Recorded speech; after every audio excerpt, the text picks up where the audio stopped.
En el año 1095, el Papa Urbano II convoca el Concilio de Clermont para pedir a los reyes y nobles de Europa que organicen una expedición militar para liberar los santos lugares de la religión cristiana del dominio musulmán.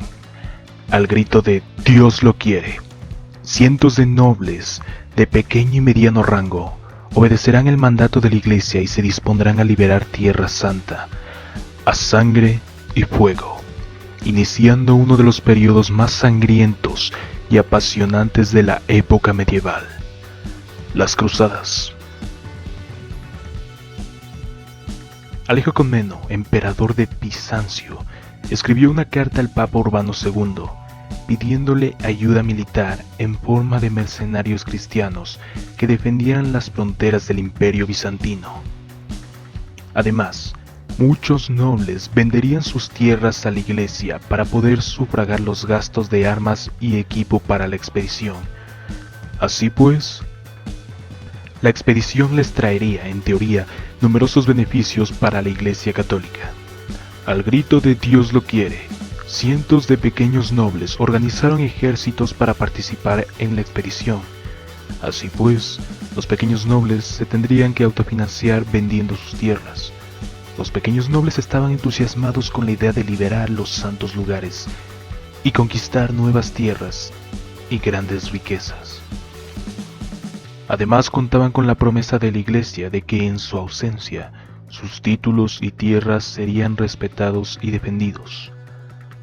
Otra gran promesa de la Iglesia era que si se convertían en soldados de Cristo y participaban en la expedición, sus pecados serían perdonados. Así que numerosos pecadores se apuntaron a la expedición. La promesa de la absolución de los pecados tuvo un efecto de carta blanca, por así decirlo, ya que muchos nobles vieron en ello una oportunidad para cometer todo tipo de excesos sin temer al infierno. Un temor que era muy importante en una época en la que la religión regía en todo aspecto de la vida de un ser humano. Mientras los ejércitos nobles se preparaban, se formaron paralelamente expediciones de caballeros pobres y campesinos que partieron apresuradamente hacia Tierra Santa ese mismo año de 1095, totalmente desorganizados, como auténticas hordas de fanáticos. Estas expediciones se conocerían como la Cruzada de los Pobres. Las dos expediciones de pobres más importantes estaban bajo el mando del caballero Gualterio, que significa sin dinero, y la otra bajo Pedro el Ermitaño, un famoso predicador. Además de estas dos expediciones se formaron otras dos, una al mando del predicador Fulk y otra a cargo del sacerdote Gottschalk. Tras cruzar el Bósforo, con la colaboración de la Marina de Bizancio, contentos de que se fueran lejos, los peregrinos llegaron hasta Asia y consiguieron derrotar en un principio a los turcos, pero al no vigilar la retaguardia y ser demasiado indisciplinados, fueron posteriormente masacrados. Aunque Pedro el Ermitaño sobreviviría y se incorporaría a la expedición oficial, la de los nobles. La expedición se dirigió a Antioquía, pero sin Balduino de Tolosa, que partió por su cuenta a conquistar el condado de Edesa, fundando el primer estado cristiano en la región. Tras llegar a Antioquía, los cruzados se encontraron con un hueso duro de roer. Antioquía era una gran plaza fuerte y conquistarla suponía como mínimo varios meses de asedio. Antioquía sería un punto de inflexión en la expedición.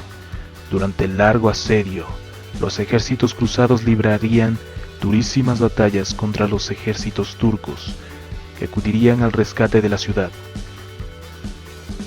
Antioquía tenía que ser tomada cuanto antes. Así que los cristianos recurrieron a métodos de guerra psicológica tan terribles como cortar cabezas de prisioneros turcos y lanzarlas sobre la ciudad. Finalmente, el 3 de junio de 1098, la ciudad cayó mediante la traición de unos defensores a cambio de oro. Los cristianos ocuparon la ciudad e inmediatamente surgieron las primeras infortunios para ellos. Bohemundo se enfrentó a los bizantinos de forma deliberada, les expulsó del ejército y y así tuvo una excusa para romper el juramento de devolver los territorios conquistados a Bizancio. Bohemundo fundaría el Principado de Antioquía, ciudad que desde entonces sería reclamada por los bizantinos. El hallazgo en la ciudad, la Santa Lanza, un pilum romano normal y corriente, llenaría a los cristianos de un gran fervor y esperanza, pues tras tomar la ciudad pasaron de asediar a ser asediados por un inmenso ejército turco. Por suerte para ellos, los generales turcos decidieron levantar el asedio.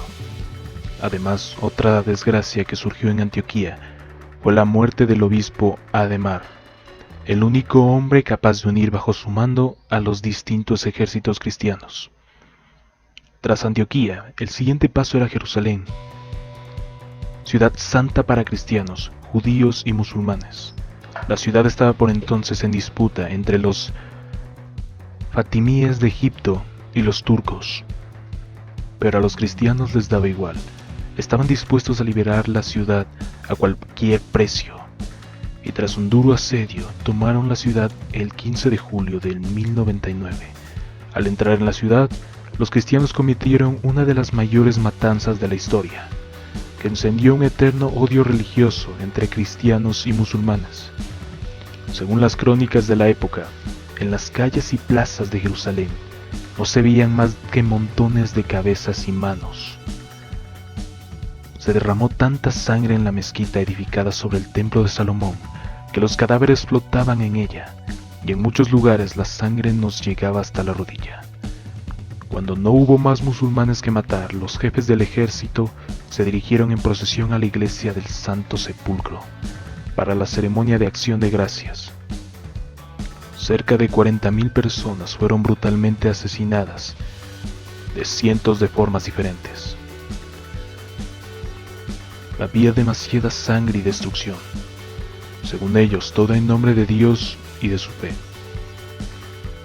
Tras la conquista, los nobles cristianos se repartieron el territorio conquistado y fundaron el reino cristiano de Jerusalén, nombrando como regente a Godofredo de Bouillon, que se autodenominaba el defensor del Santo Sepulcro. Tras morir Godofredo en el 1100, su hermano Balduino abandonó el condado de Edesa y fue nombrado como primer rey cruzado de Jerusalén. La actuación de los cruzados dejó conmocionado al mundo musulmán. Nunca antes se había visto ese nivel de barbarie, salvajismo y destrucción. Los cruzados habían matado y torturado a miles de personas, hombres, mujeres y niños, solo por el hecho de ser de otra religión. Este actuar engendró un enorme odio entre ambas religiones y creó unas heridas que aún hoy en día no se han cerrado. El fanatismo y las ansias de poder cegaron a toda la cristiandad, desacreditando a una religión que difunde un mensaje de paz y amor, no de odio. El único factor positivo de las cruzadas fue que puso en contacto a dos mundos anteriormente aislados, dos civilizaciones, Occidente y Oriente, un contacto que serviría para fomentar y difundir la cultura de ambos mundos y para desarrollar el comercio y la riqueza. Bueno, espero que les haya gustado la primera parte de lo que fueron las cruzadas. Por favor, pueden apoyarme, además de apoyar a la increíble persona que ha hecho la edición de este video. El link de su canal estará en la parte de abajo. Estaría muy agradecido que también lo apoyaran a él.